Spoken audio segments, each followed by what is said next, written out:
Yesterday, a new volcanic eruption began on a highly populated island of France which is home to approximately 900,000 people.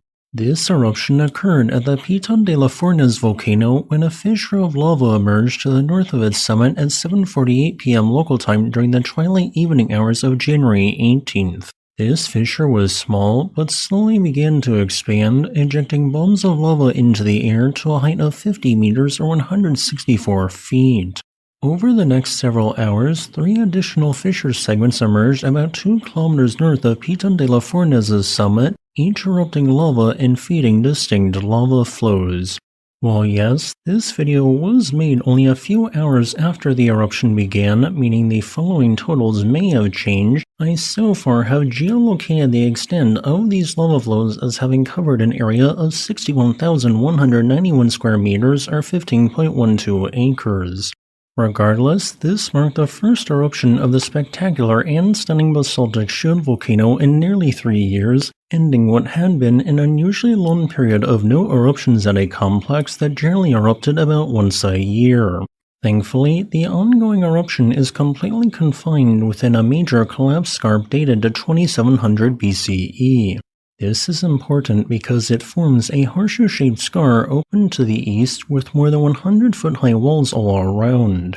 That is crucial because any time an eruption vent originates within this scarp, lava flows that are produced will always be completely confined within the aforementioned scarp where no one lives.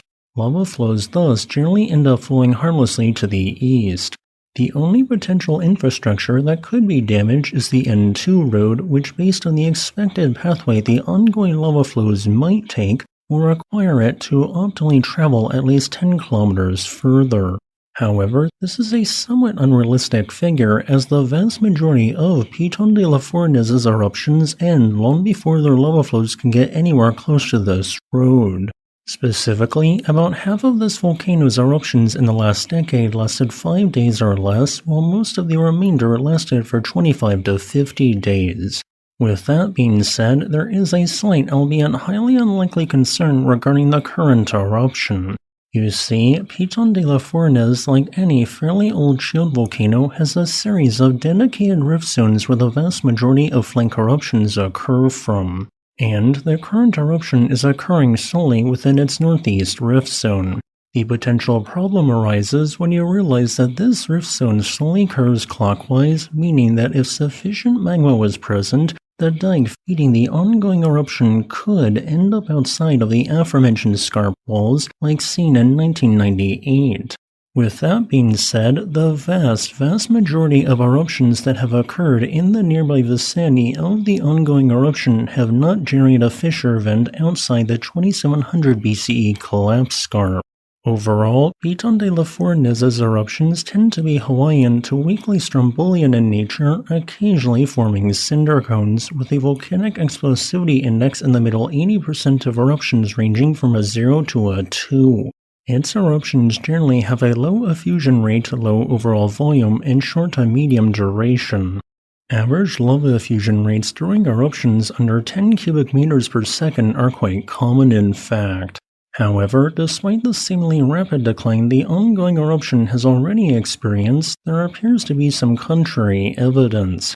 While yes, the median duration of this volcano's eruptions in the last decade was 7 days, a wrench is thrown in this figure if we instead only count the length of eruptions which occurred 850 or more days after the previous eruption happened. If we do this, then the median eruption length is 34 days, which makes sense considering that a longer time since a prior eruption could correlate to a higher volume of eruptible magma being present. Regardless of how long Piton de la Fournaise's eruption ends up lasting for, much of the volcano including the eruption site has been declared off limits. This is because, despite the low average lava effusion rate at Piton de la Fournaise, its eruptions still produce substantial quantities of heavier-than-air volcanic gases which are toxic. These pull in low-lying locations, sometimes reaching lethal concentrations, and this has resulted in fatalities such as in 2021. More information can be found on the local Volcano Observatory's website and Facebook page. As a final note, I would like to thank this channel's patrons on Patreon and channel members on YouTube for supporting my work.